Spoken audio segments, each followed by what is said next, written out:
This is Karen with newclevelandradio.net, and it is time for Avoid the Maze. The maze, it's life. We're born and things just start to happen. We get to a certain age, and I'm sure my guest Martin knows this, that you get to a certain age and you say, I know who I'm going to be when I grow up. And I don't know about you, Martin. I'm not the person who I thought I was going to be. Not at all. And yet I know that I'm where I'm supposed to be now. But that takes a lot of learning and hitting those walls in the maze and saying, is this all there is? And Yeah. sometimes we sit on the floor and we agree that's all there is, at least for the moment. So tell our listeners a little bit about your story, because I'm sure when you were a little boy or a high schooler, you didn't really know what a coach was other than the ones out playing baseball and football. Right. Yeah. Right. No, exactly. 100%. And I wish there was an easy way for people to not to avoid the maze. But unfortunately, it is part of life. And all you can try to do is traverse it at a better way and Exactly. hopefully not hit too many dead ends while you're going through it. That's the best way to avoid the maze. Because without the life experiences, you're not who you are. Right. Exactly. And you're right. When I was a child, I mean, I had a trauma had it happen to me when I was 10 years old. I lost my little brother, Michael was his name, to a school bus accident. Oh, wow. Yeah. And for me, I was the first boy after four girls. Right. So he was the second boy. So I'm thinking, great, the two of us together, we're going to set the world on fire together. And when I lost him, something happened within me. I mean, I can't say it happened overnight. I can't say that anybody said anything to me, but in my head, I told myself a story that it was my job to make sure that my parents never felt those kind of sadness again. Right. Wow. And I became a people pleaser. And one of the things that I developed at that moment was I wanted to become a doctor because I thought, if I became a doctor, maybe what happened to my brother, I can save. I actually have a cousin of mine who became a neurologist because he was always going to be a doctor.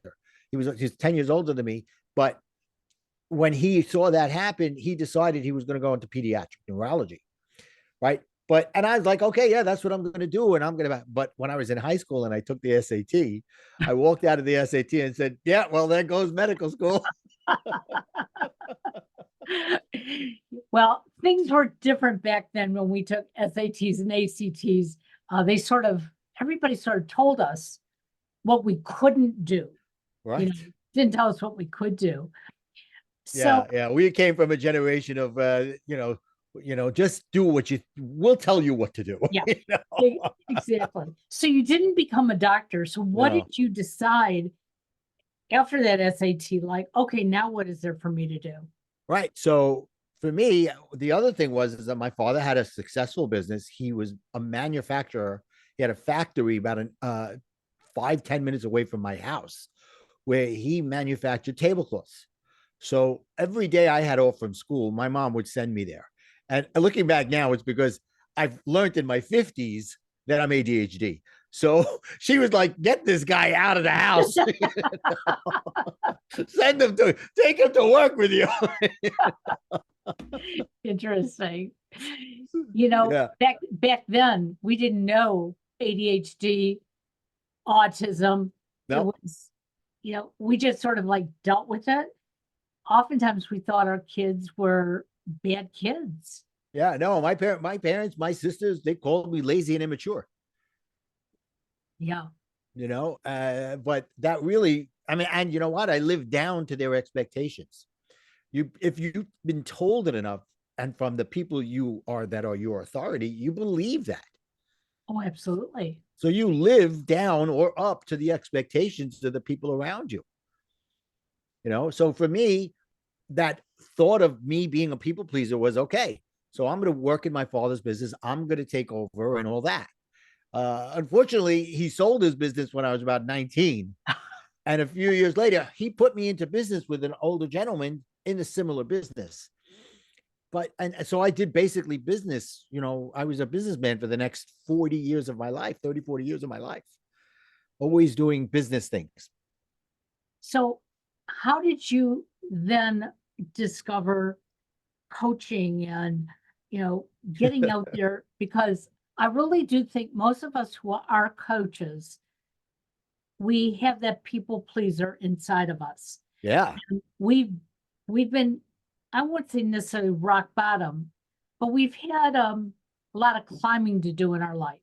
Mhm. And so we're taking our experiences and saying, this may be similar to yours, but there are tools out there. So how did you, Yeah. after being in business, like, oh, I'm gonna be a coach today. Yeah.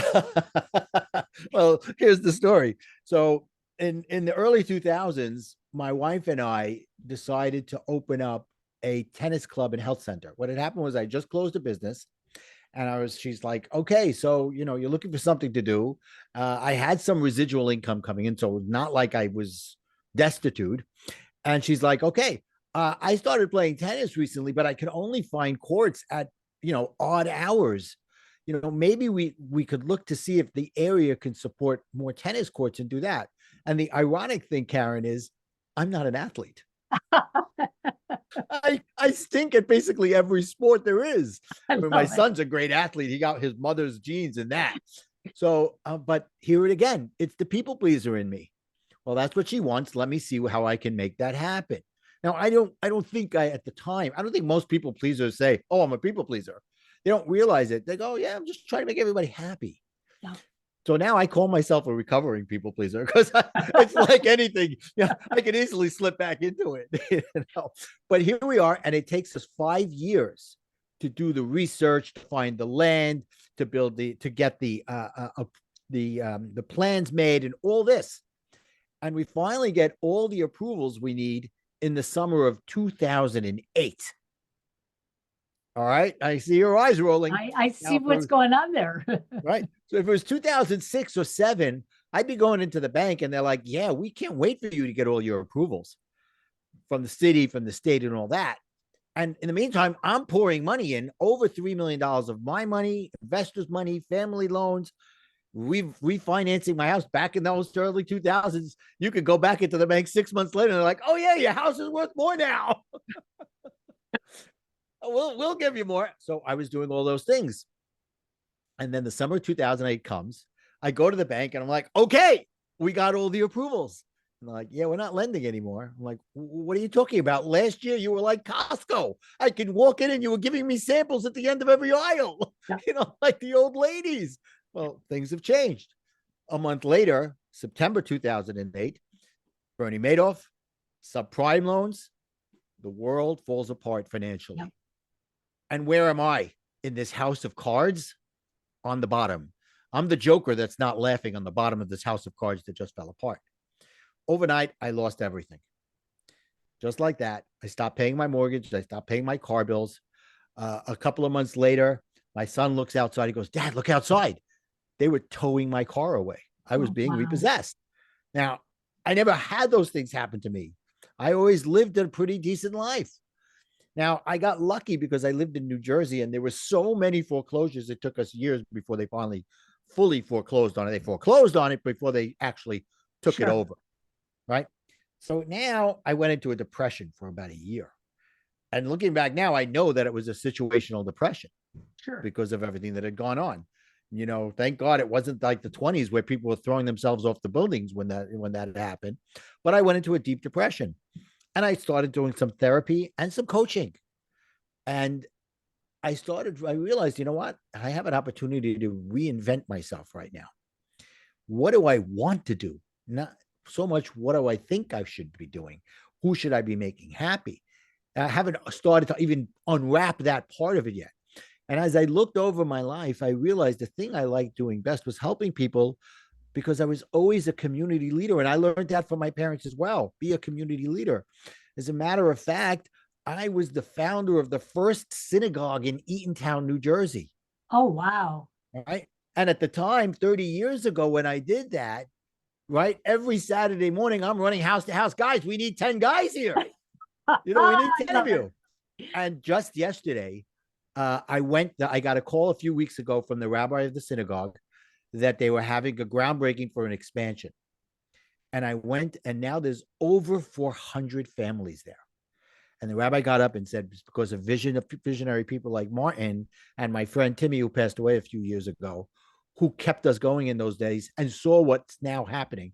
So it was a beautiful validation for me hearing that. Sure. But so here I am saying, okay, what do I want to do? And I realized as a leader, one of the things I was always doing was I was telling people how I don't need them to do what I'm doing. I need them to come in and do whatever they're good at. So I realized I was coaching them. So I was like, oh, that's an idea. So I started looking into coach training, and I found a great school that was located nearby. I went in there. I said, look, I got no money. I know it's a high thing. Let's come up with the number and I'll pay you every single month. I know I can't go get financing because my credit's in the crapper. And we made a deal, and he said, okay. They said, you won't get your certification until you're fully paid off. I'm like, oh, that's fair deal, fair deal. And I decided that's what I'm going to do. And about 2 months before coach training started, it was my 24th wedding anniversary, which happened to occur the day after Valentine's Day. All right. And my wife turned to me. She said, I'm done. I want a divorce. Oh I'm my. like, all right. I don't know. I just keeps piling on me. Why does everything keep happening to me? And now I look at that statement that I said and realize that was me blaming everybody else for what was going on in the world. When I say something like, why does everything keep happening to me? It's me looking to blame somebody else for why I'm living this terrible life. Now I look at it and I go, things happened through me. I'm responsible for it, and I'm going to take it where it goes. And that came through going through the coach training and becoming a different person. And that I had to make a decision then. Okay, I'm going through with coaching anyway. And that was the greatest decision I made. You know, so many things you have touched on, and I'm thinking of people that I know, including myself. I have a friend who, no matter what happens in her life, it's somebody else's fault. And I realized I had gone through a period of that in my life. I got divorced after 7 years, and we had a 4-year-old son. I was living in his hometown. I wanted to move to my hometown, but little did I know that divorce lawyers could put things in writing that would keep me in his hometown. And so I blamed everybody. Right. But I woke up one morning, realized something that my father had said to me growing up, and that is, you're responsible for you. Now, this happened over 40 years ago, but that day I called the attorney and I said, why are you making me live in a city with a man who doesn't like me, doesn't love me, and I have family 4 hours away? Right. He looked at me and he goes, go back and look at the contract. It didn't say you could never leave. You just have to let the court know you're leaving. It was like, so that's how you read it. Right. So that was, the beginning that I can see where I was hitting the wall. But when I would hit the wall, it'd be like, okay, I'm not going to stay here like you didn't. I'm going to stand up and I'm going to figure out a way out of it. Right. So here Right. you are Yeah. getting ready to complete your certification, start a new life. And now you're really starting a new life. Exactly. Wow. Moving out of my house and back to my childhood. I was living in New Jersey. I said the synagogue was Eatontown, New Jersey. That's where I lived. It was walking distance. I'm Orthodox, modern Orthodox Jewish. We don't get in the car on Saturday. So the synagogue had to be close to my house, right? The synagogue I was going to before was 25, 30-minute walk, right? So that got me going. So, but I grew up in Brooklyn, New York. So when I got divorced, my family's like, okay, you're coming back to Brooklyn.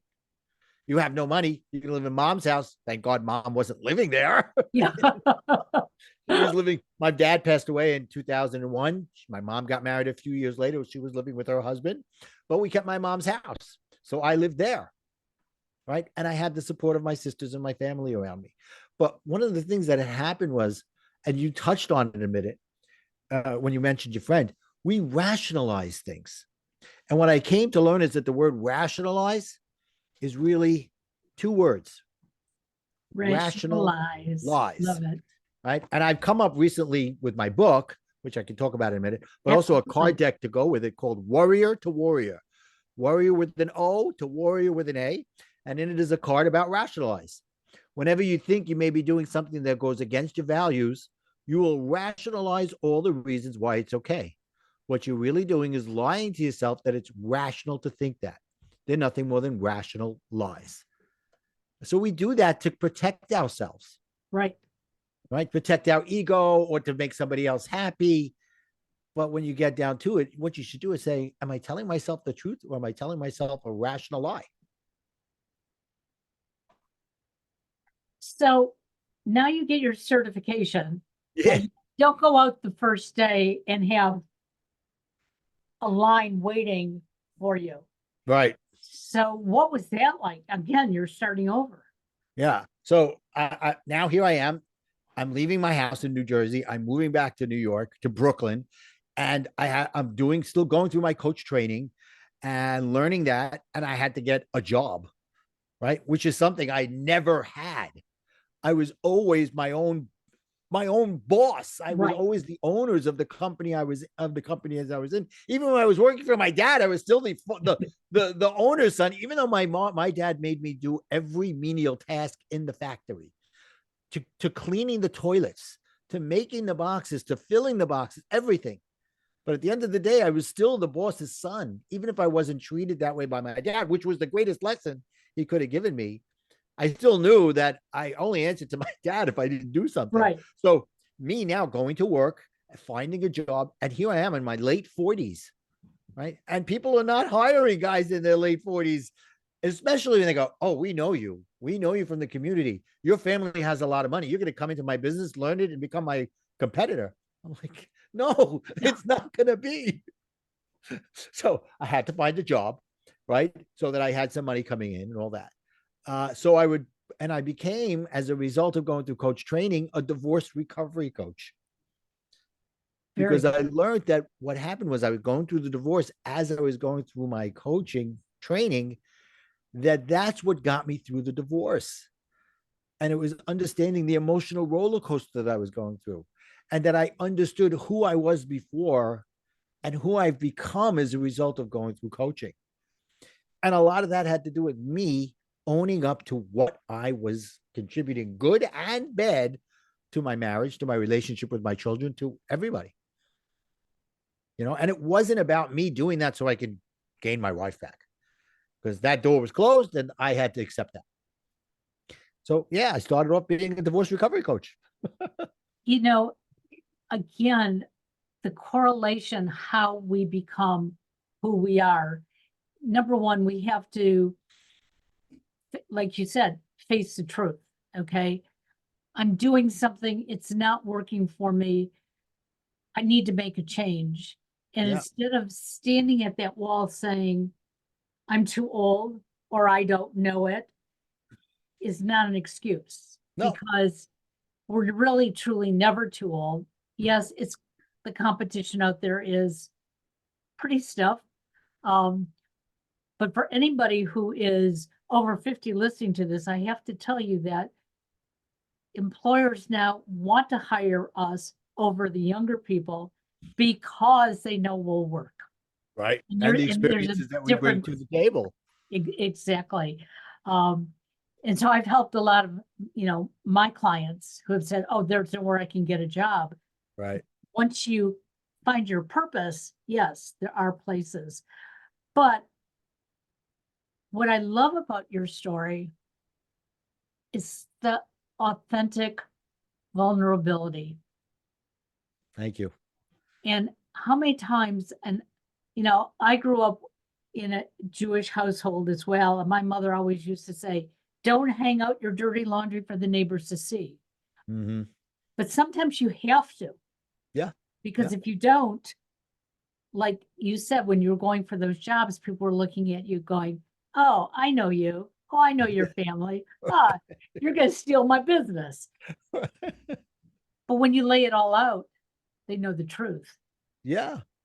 Yeah. And a lot, thank you for that. But a lot of my vulnerability I learned as a result of going through the coaching. And that's when I started to understand that I was a people pleaser. But what came with me understanding that I was a people pleaser came the other layers, right? That I took things personally. And that came because I read an unbelievable book called The Four Agreements by Don Miguel Ruiz. All right. And one of the agreements is don't take anything personally. So that was a huge thing for me. Also, I started to understand that I was a people pleaser, and as a result, as a people pleaser and take things personally, I was a control freak, right? Because if I was going to please everybody, I had to be in control. Makes Right? sense. And when things weren't going my way, I had a short temper. So I had to learn that these default tendencies can change. And that first weekend in coach training, they said, you don't have to be who you think you have to be. You can be whoever you want to be if you're willing to put in the work and change. So now I look at that being Martin 1.0, the old guy. Now I'm Martin 2.0, this new guy. And you may become Martin 3.0. You never know. Exactly. And That's right. It's something always a journey. And when you mentioned ADHD, we still don't have a lot of answers for it. Nope. And my youngest son, when he was 6, was diagnosed as Asperger's. So he carried that label. Now, one day he was typical, no label. Next day we go to a doctor, he has a label. Everybody looked at him differently, and my husband and myself. So during the next 18 years, my husband and I had almost no social life. And yet here was a little boy who was the most popular kid in the class. And because now he has a label, parents are saying, go away. Right, right. And so I became this furious woman for 18 years. When he graduated college, I looked at him and I said, you can tell people if you want to, but let's throw the label away. Don't let it Look at define all you. these things you can do. Right, right, right. And it took him a while, but he did. Beautiful. But I think so many of us have these labels on us that we get to a certain age and we go, oh, it's, I got Yeah. divorced because of all these bad things I did. Well, you Right, know what? right. It's a two-sided, no matter what the issue is. Karen, we have so much in common. It's unbelievable because here I am. I get divorced. I moved to New York, and my youngest daughter, is not going to school, having problems in school, having all these issues. And I knew the underlying things that were going on there. But saying that to my ex at the time would have been like, you don't know what you're talking about. But it ends up that we found out that she was on the spectrum. And at one point, they said she was ADHD. She was Asperger's. Yep. Right. And she it ends up we came up with a diagnosis called PDA, pathological demand avoidance, which isn't even low. No, every kid avoids demands. Right. But this one more.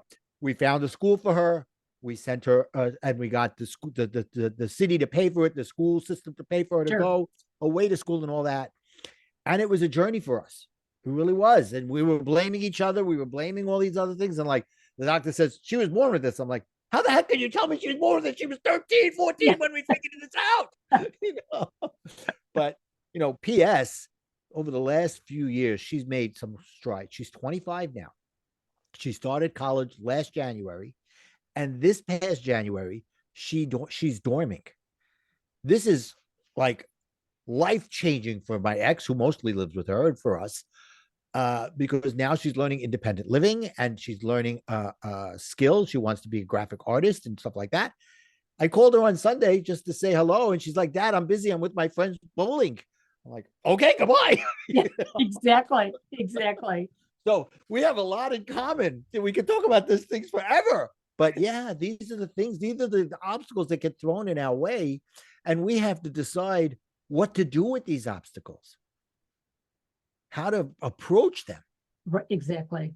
So I'm interested in your card deck. Thank you. How do you get people to use it because as you were reading it to me, I'm thinking this would be a great family thing to have, as you're sitting around the dinner table, you know. And I'm thinking of my own son who now lives 1,000 miles away from me. And in fact, he was the one I was on the phone with before you called. Right. And you don't want to treat your children like they are your clients, and you don't want to treat your clients like they're your children. Yeah. But there's a lot there that, like I said, we all have in common. So how would you recommend using the cards? Because It's so funny you said that, because there are times my kids turn to me and goes, "Dad, stop coaching me." Exactly. But yeah, so it's interesting. I put together my course, okay, which is online in the cloud, and it's video course that you can take and whatever. And after I did it, a friend of mine had recommended me to go to a webinar on creating cards. I was like, okay, I went actually before I did my course. So I was like, okay, this is interesting. I have nothing for it. But as I was putting my course together, I was like, oh, wait a minute. I can make a card deck of my course in little snippets to give people the idea of what they would get out of taking the whole course. And as a result of that, I wrote my book, which takes my course and goes even a little deeper, right? In some stages, some theories, and stuff like that. And they're all called the same thing: Warrior to Warrior. I know my Brooklyn accent screws that up, but that's who I was. I was a warrior, and I became a warrior. And so the cards are a way for people to get, number one, to get an idea of what my coaching is about and get a feel for what I'm about. But number two, it's a tangible way that they can pick it up and learn things and say, what am I feeling today? What do I need to work on? And some people even use it almost tarot-like, where they'll just pull a card out of the deck and they go, oh my God, this is the card I needed today. So, and the reason I'm so interested in it, one of my colleagues found this deck of cards. It's called the Death Deck. I don't know if you've ever heard of it. No. And it has helped her family all communicate about what their needs are, because that's a subject that we don't talk about. We wait until the very end and we say, oh, by the way, I'm naming you on my living will and you have my power of attorney, but still people don't know. And so we played this online one day in our group, and it was amazing of the conversations that come from it. And then you become more mindful. Yes. These are the things that I need to change about myself. And one of the things I saw when we were doing this with the death cards is I knew I had to change how I was living now. Yeah. Because I wasn't living in the moment. I was living for, well, next month I'll have 5 more clients and I'll do 20 more podcasts. Right. It's like, and it's beautiful outside here in Cleveland, Ohio, and you're not even noticing the sun. And so I think your cards can be just like phenomenal. Thank you. For coaches, but also for clients. Yeah. Yeah. And it's interesting because you brought up something very interesting about the feelings and being aware. And I talk about awareness a lot in my course, because what I'm helping people do is shift their mindset from lack to abundance. And a lot of it has to do with awareness. And most people say, oh, I know what awareness is about. I'm good. I'm self-aware. I'm like, no, you may not be. You may be self-conscious and you think you're self-aware. So I actually have a card on that. Right? I love that. It talks about the difference between the two. And they're like, oh, wait a minute. I think I'm understanding now. Most people think they're self-aware, but really they're just aware. And that's a step in the right direction. But what are you doing with that? Well, and again, when I came from corporate America into doing my podcasts, I was asked almost right away, like, how do you have the authority to do this? And for the first time in my life, I was able to say I have the authority because I choose to do it. Right. And I had people look at me like, you just don't choose. Well, yes, you do. Yes, you Okay. do. I had the educational background. I had never used it. Well, hey, let's put it in process. And I also remember I stayed with my mother for the last 2.5 years of her life. And about 2 weeks before she really stopped talking, I was going in the other room to do a podcast. And I held her hand. I said, Mom, I'll be back in a little bit. I'm going in the living room to do a podcast. She goes, are you a famous radio personality? And I said, Mom, in this house, I'm the most famous radio personality. And I've carried that with me because if we don't think, and I'm not saying being conceited, but you got to think highly about yourself Right. to get through that maze. Absolutely. Absolutely. You know, Henry Ford said, if you say you can or you say you can't, you're right. Yeah. And I look at can't as another rationalize, another cop out. If you're not going to do it, don't say I can't. Say I choose not to. Own up to it. I can't is a cop out. And say, that. and like you do, I choose to. How can you choose to? Because it's my life. Exactly. Exactly. So how can my listeners find you? Because I'll tell you, there is so much more here. We're going to have you back because Oh, I thank want to know you. more about the book. Thank you. Thank you so much. I made So, it easy. You can go to connectwithmartin.com. That's it. From okay. there, you can find the book. You can find the cards. You could click on a button to have a free conversation with me. There's other free gifts there. Some of the things that I talk about in the cards, some workshop sheets and stuff like that. So that's it. I made it easy. Connectwithmartin.com. That is terrific. So you're still going through the maze. We know that I because am. we're always going to go through the maze. But if you need assistance, Martin, your personality is so invigorating that it's like, um, what can Martin help me with? I need a new coach. And I will tell you, almost every coach I know has at least one coach in their life. Yes. You need coaches. Coaches need coaches. That was something I learned after coaching. I finished going coach training and I thought I couldn't afford it. And what I realized was I couldn't afford not to have a coach in my life. Absolutely. Absolutely. Yeah. Well, I have two very special people right now in my life, but I think I'm making you my third. And we just won't tell my husband that we're doing this. Joking. I'm very, very lucky. We celebrated 40 years on February the 3rd. And when people ask me, what is the secret? The secret is, you marry your best friend, love comes, but you know what? He'll always be my best friend. Right. And Yes. I'm Beautiful. extremely, extremely lucky.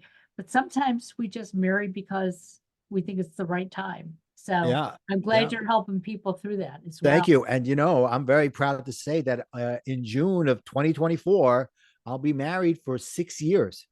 Wonderful. I did get married again. That is terrific. Yeah. Oh, I'm excited to know you. I will be in touch very soon. Great. I'm looking forward to it. Have a great day. Bye-bye You now. too.